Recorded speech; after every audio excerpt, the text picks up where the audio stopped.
मुजफ्फरनगर की काऊ सैंक्चुरी में भ्रूण प्रत्यारोपण तकनीक का सफल प्रयोग।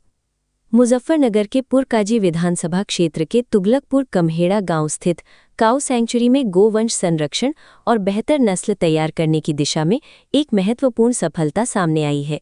पूर्व केंद्रीय मंत्री संजीव बालियान ने प्रेस वार्ता के दौरान जानकारी देते हुए बताया कि भ्रूण प्रत्यारोपण यानी एम्ब्रियो ट्रांसफर तकनीक के जरिए पहली बार सफल परिणाम प्राप्त हुए हैं। इस प्रक्रिया से 2 साहिवाल नस्ल के बछड़ों और 2 गिर नस्ल की बछिया का जन्म हुआ है।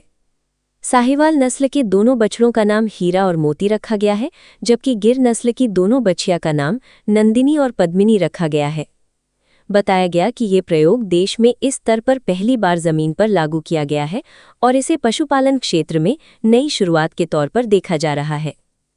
पूर्व केंद्रीय मंत्री डॉक्टर संजीव बालियान ने बताया कि लोकसभा चुनाव 2024 से पहले उत्तर भारत की पहली काऊ सैंक्चुरी की स्थापना विशेष प्रयासों से की गई थी।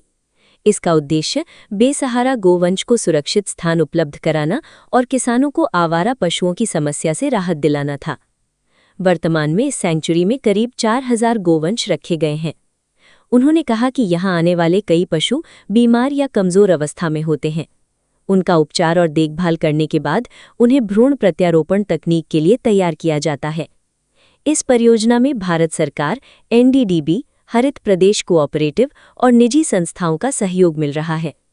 डॉक्टर बालियान के अनुसार गिर नस्ल की बछिया नंदिनी और पद्मिनी भविष्य में उच्च दुग्ध उत्पादन क्षमता वाली गाय साबित हो सकती हैं।